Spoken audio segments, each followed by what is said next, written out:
મોટા મોટા ખાડા પડી ગયા છે। અમે વારંવાર રજૂઆત કરેલી છે નગરપાલિકામાં। ખાડા ઓછામાં ઓછા 3-4 વર્ષ છે। બરાબર, नगरपालिका પાસે પૈસા ન હોય।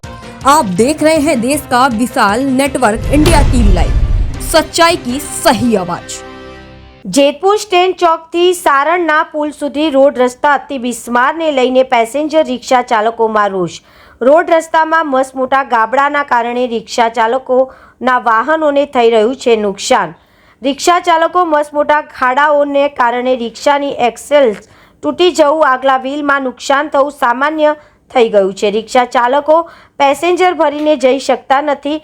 સારણના પુલ ઉપર રિક્ષા ચાલકોએ સ્થાનિક સુધરાઈ સદસ્યોને અનેકવાર રજૂઆતો કરવા છતાં ખાડા બુરવાની કામગીરી ન થતાં રિક્ષા ચાલકોમાં રોષ જોવા મળી રહ્યો છે। રિક્ષા ચાલકો રિક્ષા લઈને પહોંચ્યા નગરપાલિકાએ નગરપાલિકાના પ્રમુખ પ્રતિનિધિને ઉગ્ર રજૂઆત કરી। પ્રમુખ પ્રતિનિધિએ 2 દિવસમાં ખાડાઓ બુરી દેવાની આપી બાહેધરી। રિપોર્ટર વિજય વર્મા, જેતપુર। મારું નામ અશોક રાતડિયા છે। અમે નગરપાલિકાએ રજૂઆત કરવા આવ્યા હતા કે સ્ટેન્ડ ચોકથી માંડી છેઠ સારણના પુલ લગીને મોટા મોટા ખાડા પડી ગયા છે। રિક્ષાઓમાં એટલી નુકસાન આવે છે, 2000, 2500, 3000। અમે વારંવાર રજૂઆત કરેલી છે નગરપાલિકામાં અને અમે બધા રિક્ષાવાળા થઈને ફાળો કરી ને પેલા અમે ખાડા બુરાવ્યા હતા।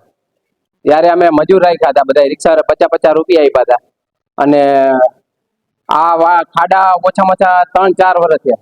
અમે દવાખાનાના ભાડા લઈને જઈએ છીએ તો અમારે ભાડા નથી બેહાડી શકતા, કેમ કે દવાખાનાના ભાડા લઈને આવ્યા તો અમારે કેવી રીતે એને બેહાડો? કેમ કે એ લોકોને દુખાવો હોય, ડિલિવરીના ભાડા હોય, ત્યાંથી 108 હાલતી હોય અને પછી આની મોર અમે રિક્ષાયુ વાળા પેલો મકાનનું કામ હાલતું ત્યાંથી બિચારા રિક્ષાવાળા ભરી ભરી નાખે। બરાબર, અમે નગરપાલિકાએ કીધું છે કે ભાઈ ખાડા વહેલી તકે બુરો।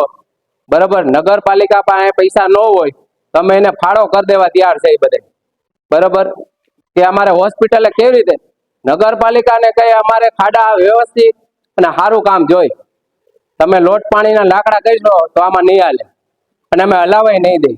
देश और प्रदेश की खबरों के लिए अभी सब्सक्राइब कीजिए इंडिया टीवी लाइव, साथ ही बेल आइकन को दबाना बिल्कुल ना भूलें, जिससे सबसे पहले खबर आप तक पहुंच सके।